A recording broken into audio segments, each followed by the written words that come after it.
Halo Mam, halo semua. Assalamualaikum warahmatullahi wabarakatuh. Gimana kabarnya teman-teman semua? Semoga kabarnya baik ya. Terima kasih buat teman-teman yang udah mengklik video aku. Jangan lupa subscribe, like, dan komen biar aku lebih semangat lagi bikin video dan bisa share ke kalian semua. Buat teman-teman yang baru bergabung di channel YouTube aku, hai, salam kenal. Aku ibu rumah tangga yang punya anak 2. Oke teman-teman, balik lagi ke video. Kali ini aku mau share resep martabak teflon nih teman-teman, anti gagal pokoknya ya. Tapi dengan tips yaitu teflonnya yang anti lengket ya teman-teman, soalnya kalau yang lengket bakalan susah. Oke, tadi udah aku siapkan terigu sebanyak 30 sendok makan. Pokoknya ukuran sendok aja ya teman-teman biar mudah. Terus aku tambahkan 1 sendok tapioka atau sagu tani bisa ya teman-teman. Lalu kita kasih sedikit baking powder dan jangan lupa dikasih air ya teman-teman. Kalau nggak dikasih air ya nggak bakal ngebentuk adonan. Untuk airnya itu sebanyak 25 sendok makan. Lalu adonannya kita tutup dan diamkan selama 30 menit. Oke, setelah 30 menit ini didiamkan. Lalu kita aduk-aduk sebentar sebelum kita campurkan dengan cairan baking soda atau soda kue ya teman-teman. Nah ini udah aku siapkan air sebanyak 2 sendok makan, aku simpan di dalam gelas ya teman-teman. Lalu kita tambahkan baking soda atau soda kue sebanyak 1 sendok teh. Nah lalu kita campur di dalam air, kita aduk. Setelah diaduk lalu kita masukkan ke dalam adonan martabaknya nih teman-teman. Pokoknya untuk adonannya nggak terlalu cair dan juga nggak terlalu kental, yang sedang-sedang ya, apalagi udah ditambahin air baking soda seperti ini.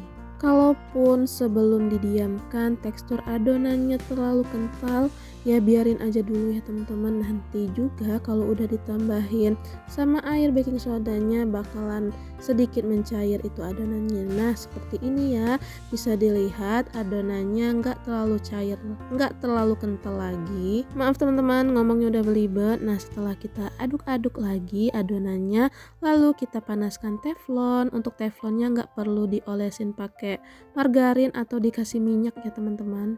Itulah kenapa dibutuhkan teflon yang anti lengket, soalnya kalau udah ditambahin olesan margarin ataupun minyak itu bakal merusak tekstur martabaknya. Dan untuk mengetes apakah teflon ini udah panas, kalian bisa percik-percikan sedikit air ya teman-teman. Sebelum adonan martabaknya dimasukkan ke dalam teflon, harus dipastikan teflonnya dalam keadaan sangat panas. Biar kenapa? Biar si gelembung-gelembung atau lubang-lubang di martabaknya itu bisa keluar gitu ya teman-teman. Nah setelah adonannya udah masuk, ini bisa kalian kecilin sedikit ya apinya, tapi nggak perlu terlalu kecil, soalnya nanti bakalan menghambat si lubang-lubang martabaknya ini keluar. Lalu buat ngebentuk pinggiran si martabaknya ini bisa kalian putar-putar si teflonnya ya teman-teman. Nah jadi seperti ini nih penampakan martabaknya. Dan jangan salah fokus ya teman-teman, itu aku ganjel sama sendok soalnya biar si martabaknya nggak miripnya, ada yang tebal ada yang enggak. Nah bisa kalian lihat ini lubang-lubang atau sarang-sarang si martabaknya sudah terbentuk.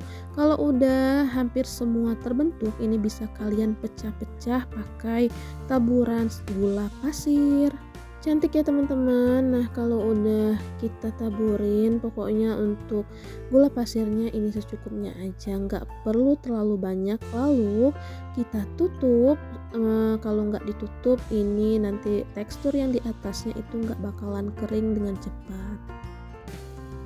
Oke, ini setelah aku tutup, nah tuh bisa dilihat tekstur martabak yang atasnya ini udah kering ya teman-teman, atau juga bisa kalian pegang. Kalau udah nggak lengket di tangan itu berarti udah kering.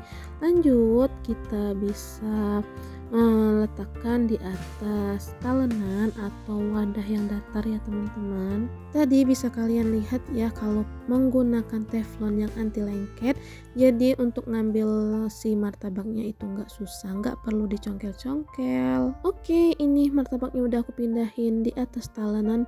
ternyata si talenannya ini kurang besar ya teman-teman, tapi nggak apa-apa. Lalu si martabaknya untuk bagian atasnya aku olesin pakai Blue Band nih. Biar enak ini dikasih cukup banyak ya teman-teman si Blue Bandnya, biar dianya saat udah dingin udah lama juga masih empuk dan lembut. Tuh jangan salfok ya teman-teman, itu tangannya anak-anakku yang udah nyomotin pinggiran martabaknya, udah nggak sabar katanya. Dan ini udah aku olesin margarin, lanjut aja aku tabur-taburin atau diserut si kejunya.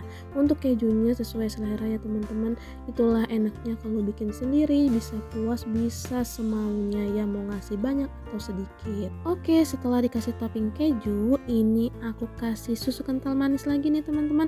Untuk susu kental manisnya juga sesuai selera, tapi menurut aku lebih enak tekstur martabaknya itu kalau dikasih lebih banyak susu kental manis, jadi kayak sama dengan yang dijual sama abang-abang tuh. Dan ternyata aku kurang banyak si kejunya, jadi ini aku tambahin lagi nih teman-teman. Pokoknya untuk kejunya ini aku pakai setengah keping keju ya. Jadi kalau udah bisa bikin sendiri, buat apa beli ya teman-teman. Aku juga setelah bisa bikin sendiri, aku jarang banget buat beli martabak manis nih teman-teman.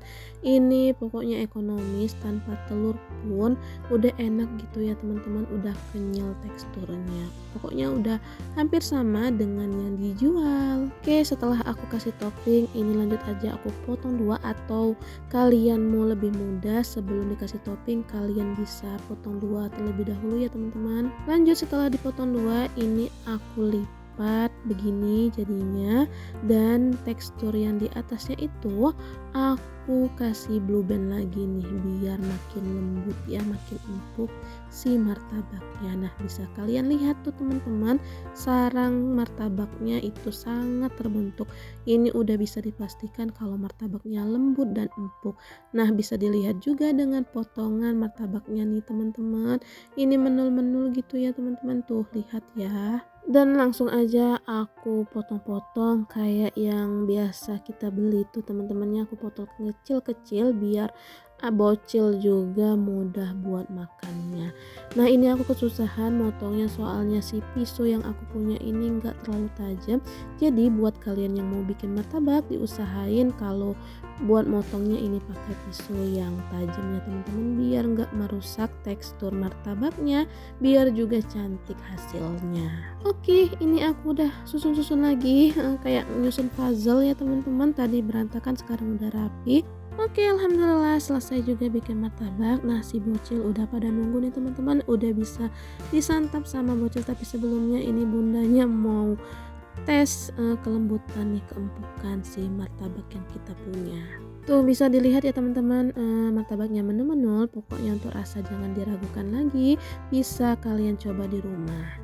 Oke, bikin martabaknya udah selesai. Segini dulu ya bun videonya, semoga kalian suka, semoga video ini bermanfaat. Terima kasih sudah menonton ya teman-teman. Jangan lupa subscribe, like, dan komen. Assalamualaikum warahmatullahi wabarakatuh. Bye.